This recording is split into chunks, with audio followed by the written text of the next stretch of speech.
Muy buenos días, apreciados hermanos, amigos que nos ven y nos escuchan a través de este medio. Un feliz inicio de semana.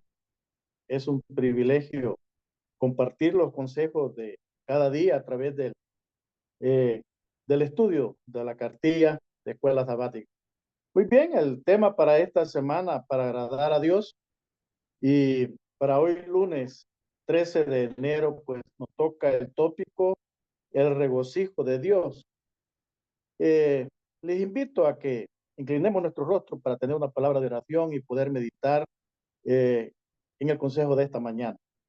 Padre, agradecemos el tiempo que nos permites de poder abrir su palabra, de poder meditar en sus consejos, Señor, y poderlos tener en mente, poderlos compartir con aquellos que no lo conocen también, y sobre todo, pues vivir este consejo en nuestra vida personal. Quede con nosotros y acompáñanos, bendícenos al meditar en tu palabra y que todo sea para su honra y su gloria y para edificación de cada una de nuestras vidas. En Jesús te lo pedimos y te lo agradecemos. Amén. Muy bien, como bien nos explica el autor de la lección, que aunque nos cueste, dice, imaginarlo, Dios considera que cada persona tiene, dice, un valor incalculable. Y por eso se regocija, dice, por la salvación de una sola alma. Ya muchos de nosotros hemos escuchado esa expresión, hay gozo en el cielo cuando un pecador se arrepiente, ¿verdad? O sea, o viene a las aguas bautismales, que es lo mismo que queremos decir. Ahora bien, eh, para introducirnos, apreciados hermanos, vamos a leer Sofonías, el capítulo 3 y el versículo 17. Estos libros son un poco difíciles de encontrar, Sofonías está antes de Ageo, así es que para aquellos que quieran buscar la lectura bíblica. Y nos dice la pregunta, ¿cómo arroja luz, dice este versículo, sobre la parábola, dice, del hijo pródigo? Recuerde que estamos usando ese tipo de parábolas también para mostrar el amor de un padre hacia su hijo. Y dice Sofonías 3:17, el Señor está, dice, en medio de ti, poderoso. Él sanará, se gozará, dice, sobre ti con alegría, te pacificará, dice, con su amor, te regocijará sobre ti con cantar. Eso es lo que Sofonías 3:17 nos muestra y muestra enfáticamente, dice, el deleite de Dios, eh, que Dios también experimenta, dice, por la redención, dice, de su pueblo. Y nos informa acá el autor de la lección que este versículo dice que aparecen casi todas las palabras del idioma hebreo que expresan alegría y regocijo. Daría, dice, la impresión de que ninguno de estos términos fuera suficiente por sí solo para describir, dice, la magnitud, dice, del regocijo divino, o sea, de Dios. Nota también, dice, dónde está Dios. Según este versículo, dice, en medio de su pueblo. Está refiriéndose al pueblo de Israel. La reconciliación dice que surge de la relación de amor, implica la presencia, dice, inmediata de Dios, al igual dice que del Padre que corrió al encuentro, dice, de su Hijo, Dios está en medio de su pueblo. Cuando digo, pues, igual que el Padre que sale, que corre al encuentro de su Hijo, estoy refiriéndome a la parábola del Hijo pródigo. Muy bien, Isaías 62:4 también, si usted lo quiere leer en su Biblia, dice que se utiliza, dice, la analogía matrimonial. Según este texto, dice, el pueblo de Dios sería llamado, dice, Esiba, que significa mi delicia. Dios, eso es lo que trata de enseñarnos, que es una delicia estar con su pueblo. Y la tierra recibirá, dice, el nombre de Beula, que significa casar.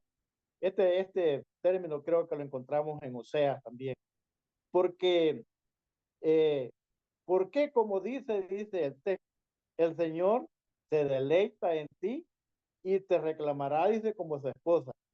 Eh, el, el pináculo mismo, dice, de la alegría de Dios está reservado por el día, dice, de la restauración, cuando Él recibirá a su pueblo y se regocijará, dice, a causa de nosotros, así como el Padre se regocijó, dice, con el regreso de su Hijo pródigo.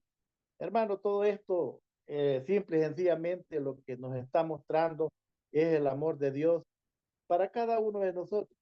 Y, y lo presenta a veces como en parábolas, a veces en ilustraciones matrimoniales, como ya lo hemos dicho, entre esposos, hijos, y todo eso, simple y sencillamente lo que estamos tratando de ver es el amor hacia cada uno de nosotros como sus hijos, eh, que estamos en este mundo, pues en la lucha de dejar el pecado a otros, aunque no les interesa, pero ahí está, queriendo mostrar ese amor. Y doy esto pues anticipadamente porque a los otros versículos que vamos es otra comparación del amor de Dios, que cómo se manifiesta, dice, a sus hijos, en este caso dice a la iglesia. ¿Y cuál es la comparación que hace? Efesios 5, vamos a ir a Efesios 5, vamos a leer los textos del 25 al 28.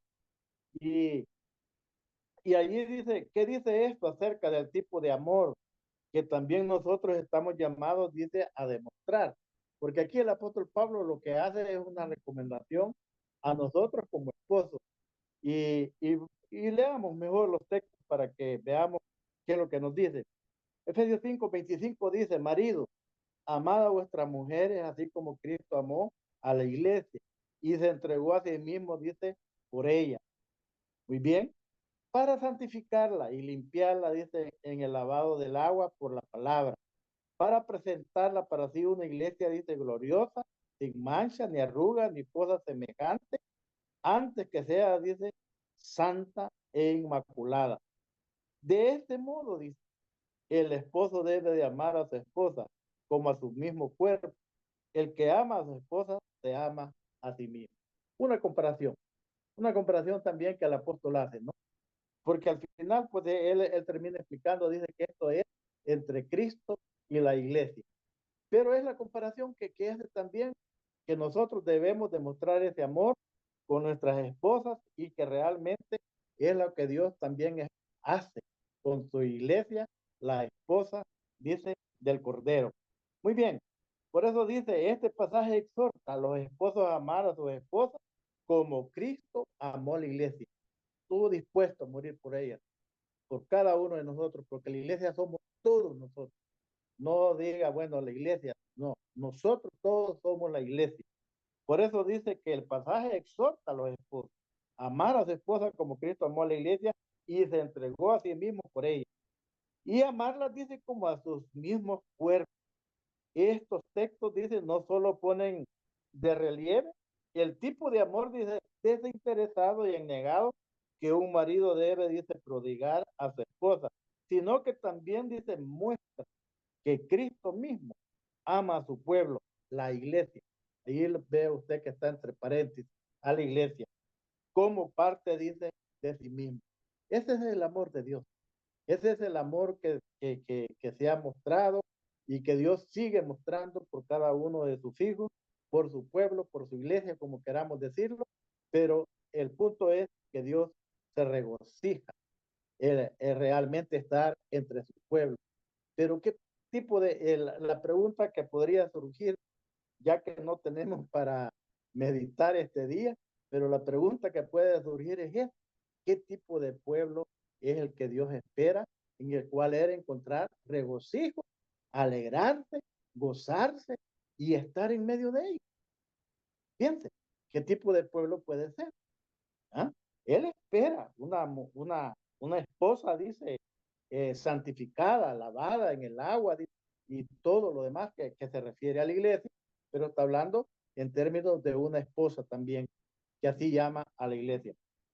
Mis apreciados hermanos, Dios se regocija con sus hijos, no hay duda, con su pueblo, con su iglesia, que somos todos nosotros. Pero, insisto, te dejo la interrogante en este día. Espero que la encontremos en los días que faltan de estudio. ¿Qué tipo de eh, pueblo, de iglesia o de cosas debemos de hacer para que Dios Padre, Dios Hijo y Dios Espíritu Santo puedan hallar regocijo al estar en medio de nosotros? Analiza, piensa y que Dios te bendiga al inicio de esta nueva semana.